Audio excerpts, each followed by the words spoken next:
ஆன்லைனில் புக்ஸ் வாங்கி ரொம்ப நாள் ஆச்சு. இப்போ வந்து சில புக்ஸ் வாங்கியிருந்தேன். சரி, அதை உங்ககிட்ட ஷேர் பண்ணிக்கலாம் அப்படின்னு தான் இந்த வீடியோ மேக் பண்ணுறேன். கிட்டத்தட்ட ஒரு 5லேருந்து 8 புத்தகங்கள் கிட்ட இருக்குன்னு நினைக்கிறேன். இன்னும் நான் இந்த பேக் ஓப்பன் பண்ணலை. உங்கள் கூடயே சேர்ந்து நானும் ஓப்பன் பண்ணிவிட்டு இதுக்குள்ளே என்ன இருக்குது அப்படின்னு சொல்லிட்டு பார்க்கலாம். ஒரு புத்தகத்தை வாங்குறது அப்படின்றது அப்படியே நமக்கு ஒரு ஹை கொடுக்குற விஷயமா இருக்குது. அதுவும் முக்கியமாக நம்ம ரொம்ப ஆசைப்பட்டு பக்கெட் லிஸ்ட்டில் வச்சு இந்த ரைட்டரோட புக்ஸை வந்து கண்டிப்பாக படிக்கணும் அப்படின்னு சொல்லிட்டு நம்ம யோசிக்கிறோன்னா, அந்த புக்ஸை நம்ம ஆன்லைன்லேயோ ஏதாவது புக் ஷாப்லேயோ வாங்கினா அதை அப்படியே எடுத்து அதை அந்த புக்கை வந்து உணர்கிற அந்த சந்தோஷம் இருக்குல்ல, அது வந்து ரொம்பவே ஸ்பெஷலான ஒரு சந்தோஷம். இதில் ஃபஸ்ட்டு பேக்கில் இருக்கிற புத்தகம் வந்துட்டு முராகாமி அவர்கள் எழுதின காஃப்கா ஆன் தி ஷோர். இந்த புத்தகம் தான் நான் ரொம்பவே ஆசைப்பட்டு வாங்கின புத்தகம். ஏன்னா இது ரொம்ப நாள் என்னோட காட்டிலேயே இருந்த புத்தகம். இந்த புத்தகம் வந்துட்டு கிட்டத்தட்ட ஒரு சர்ரியலிசம் பேசுகிற ஒரு புத்தகம். நான் ஆல்ரெடி இந்த புத்தகத்தை படிச்சிருக்கேன். இந்த புத்தகம் எனக்கு வந்து நான் கிண்டலில் படிச்சுட்டு கையில் நம்ம வந்து இப்படி தொட்டு பார்த்து வாங்கி அந்த ஒரு எக்ஸ்பீரியன்ஸ்க்காகவே நான் இந்த புத்தகத்தை வந்து பேப்பர் பேக்கில் வாங்கியிருந்தேன். So happy. இந்த புத்தகம் தான் ஃபஸ்ட்டாக நம்ம வந்து அன்பேக் பண்ணியிருக்கோம். ஆல்ரெடி படித்த புக்கை எதுக்கு இவங்க வந்துட்டு பேப்பர் பேக்காக மறுபடியும் வாங்கியிருக்காங்க அப்படின்னு தோணலாம். ஒரு சில புக்ஸ் வந்து நம்ம இதில் கிண்டலில் படித்தா கூட அதை நம்ம மறுபடியும் அந்த ஃபிசிக்கல் காப்பியாக வாங்கி அதை தொட்டு பார்க்குறது, மறுபடியும் நம்ம அதை படிக்கிறதுக்கான ஒரு சூழலை வந்து அந்த ஃபிசிக்கல் காப்பி நம்ம கையில் இருக்கிறதே வந்து ஏற்படுத்தும் அப்படின்னு நினைக்கிறேன். அந்த மாதிரி தான் அந்த கிண்டலில் படித்த புத்தகத்தை மறுபடியும் பேப்பர் பேக்கில் வாங்கிறதுக்கான காரணமாக இருக்குது.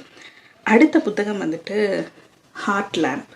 இந்த புத்தகம் வந்து இப்போ எல்லாருமே வந்து படிச்சிட்ருக்காங்க. இந்த ஹார்ட் லேம்ப் புத்தகத்தை வந்து இப்போ எல்லாரும் படிக்கிறதுக்கான காரணம் அது 2025க்கான புக்கர் ப்ரைஸோட வின்னர். ஸோ எப்படி இருக்குது அப்படின்னு சொல்லிட்டு படித்து பார்க்கணும் அப்படின்னு ஒரு க்யூரியாசிட்டி. ஸோ இந்த புத்தகத்தையும் நான் வாங்கியிருக்கேன். எப்போவுமே புக்ஸ்டாகிராமில் வந்துட்டு சில புக்ஸ் வந்து ஃபேமஸாக இருக்கும். அந்த புக்ஸை வந்து நிஜமாகவே ஒர்த்தா இல்லை ஓவர் ஹைப்டா அப்படின்னு சொல்லிட்டு வாங்கி படித்து பார்க்கும்போது தான் தெரியும். ஸோ இந்த மாதிரி எல்லாராலையும் பேசப்படுற புத்தகங்களை வந்து வாங்குறது ஒரு க்யூரியாசிட்டியான ஒரு விஷயந்தான். அதே மாதிரி புக்கர் ப்ரைஸ் அப்படின்றது ரொம்பவே முக்கியமான ஒரு விருது, லிட்ரேச்சர் விருது. ஸோ கண்டிப்பாக புக்கர் ப்ரைஸ் கொடுத்துருக்காங்க அப்படின்னும் போது அந்த புத்தகம் வந்து ரொம்ப சின்னதாக சில விஷயங்களை பேசியிருக்காது. கண்டிப்பாக முக்கியமான விஷயங்களை தொட்டிருக்கும். ரொம்ப அழகியலோடு இந்த புத்தகம் வந்து எழுதப்பட்டிருக்கும் அப்படின்னு தான் நினைக்கிறேன். ஸோ அந்த ஹார்ட் லேம்ப் புத்தகத்தை வந்து படிச்சுட்டு எப்படி இருக்குது அப்படின்னு சொல்லிட்டு நான் ரிவ்யூவும் போஸ்ட் பண்ண ட்ரை பண்ணுறேன்.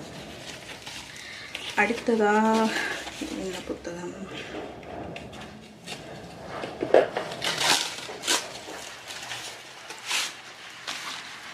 ஓகே. அடுத்ததாக வந்துட்டு எனக்கு ரொம்ப ரொம்ப ரொம்ப பிடிச்ச ஒரு ஆத்தரோட புத்தகம் கேப்ரியல் கார்சியா மார்கஸ். இவரோட புத்தகங்கள் படிக்கிறது அப்படின்றது கிட்டத்தட்ட ஒரு போதை மாதிரி. அதாவது தமிழில் பெருமாள் முருகன் அவர்கள் எழுதுகிற புத்தகங்கள் நம்ம படிக்கும்போது அவ்வளோ இன்ட்ரெஸ்டிங்காக அப்படியே பெருமாள் முருகன் அவரோட ரைட்டிங் வந்து அப்படியே நம்மளை மயக்கும். அதுதான் கரெக்டான வார்த்தையாக இருக்கும்.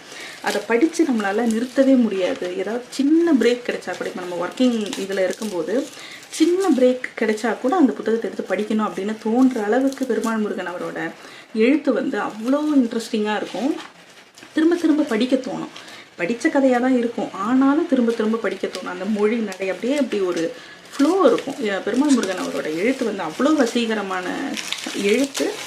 அதே மாதிரி தான் இவர் கேப்ரியல் கார்சியா மார்கஸ் இவரோட புத்தகமும் அவ்வளோ ஒரு சூப்பரான ரைட்டிங்காக இருக்கும். இவரோட 2 புத்தகங்கள் நான் வந்து படித்து முடிச்சிருக்கேன். ஒன்று வந்துட்டு முன்கூறப்பட்ட சாவின் சரித்திரம் அப்படின்னு சொல்லிட்டு தமிழில் மொழிபெயர்க்கப்பட்ட கிரானிக்கல்ஸ் ஆஃப் எ டெத் ஃபோர்டோல்ட் அப்படின்ற புத்தகத்தோட மொழிபெயர்ப்பு, அந்த முன்கூறப்பட்ட சாவின் சரித்திரம் அப்படின்ற புத்தகம். அந்த புத்தகம் ரொம்ப அழகாக ஒரு சாவை சுற்றி எவ்வளோ விஷயங்கள் இருக்குது அப்படின்றத பற்றி பேசியிருக்கும். இன்னொன்று, அந்த புத்தகத்தில் இருக்கிற ஸ்பெஷாலிட்டி என்ன அப்படின்னா, அந்த புத்தகம் ஆல்ரெடி நமக்கு தெரிஞ்ச ஒரு விஷயத்தை முன்னாடியே வந்து அந்த கதை என்ன அப்படின்னு சொல்லிட்டு அதை அப்படியே ஒரு சீக்வன்ஸாக அவர் வந்து கோர்த்து எழுதியிருப்பார், அது எப்படி நடக்குது அப்படின்றத. அது வந்து ரொம்பவே இன்ட்ரெஸ்டிங்கான ஒரு புத்தகம். அந்த புத்தகம் வந்து ஒரு சின்ன புக்கு தான், ஆனால் நம்மளால் ஒரு பயங்கரமான ஒரு உலகத்தை அந்த புத்தகத்துக்குள்ளே நம்மளால் பார்க்க முடியும். அதே மாதிரி 100 Years of Solitude அந்த புத்தகமும் வந்து ரொம்பவே சூப்பரான ஒரு சோஷியோ பொலிட்டிக்கல் மேஜிக்கல் ரியலிசம் இருக்கிற ஒரு புத்தகம், ரொம்ப சூப்பரான ஒரு புத்தகம். அதுவுமே வந்து கேப்ரியல் கார்சியா மார்கஸோட புத்தகமாக நான் அந்த 2 புத்தகம் படிச்சிருந்தேன். ஸோ அவரோட அந்த ரைட்டிங் மேலே இருக்கிற ஒரு ஈர்ப்பு, அவரோட அந்த எழுத்து நம்மளை வந்து அவ்வளோ கட்டி போட்டு வச்சிடும், அந்த மாதிரியான ஒரு ரைட்டர் அவர். ஸோ அவரோட புக்ஸ் எல்லாமே வாங்கணும் அப்படின்றது தான் இந்த 2025க்கான என்னோட பக்கெட் லிஸ்ட்டில் இருந்த ஒரு விஷயம். ஸோ அதில் வந்து இந்த அன்டில் ஆகஸ்ட் அப்படின்ற புத்தகம் அவரோட புத்தகமாக நெக்ஸ்ட் நம்ம அன்பேக் பண்ணியிருக்கோம். ஒரு சில டைமில் ஒரு சில புக்ஸ் வந்து நமக்கு பெரிய பரிச்சயமே இருக்காது, எதேர்ச்சியாக நம்ம வந்து ஏதாவது ஒரு சூழலில் அந்த புக்கை படிக்கிறதுக்கான ஒரு வாய்ப்பு கிடைச்சிருக்கோம், அதை படிச்சிருப்போம். அதுக்கப்புறமா அந்த ரைட்டரோட எல்லா புக்ஸும் படிக்கணும் அப்படின்னு சொல்லி தோணும்.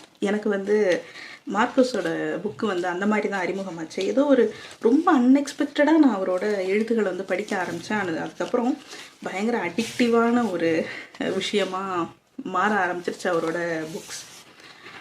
அடுத்ததாக புக் வந்துட்டு த வெஜிடேரியன், ஹாங்காங் எழுதின இந்த புத்தகம். இந்த புத்தகம் வந்துட்டு ரொம்பவே இந்த புக்ஸ்டாகிராமில் வந்து பயங்கர ஃபேமஸான புத்தகம், எல்லாருமே கண்டிப்பாக படிச்சிருக்கணும்.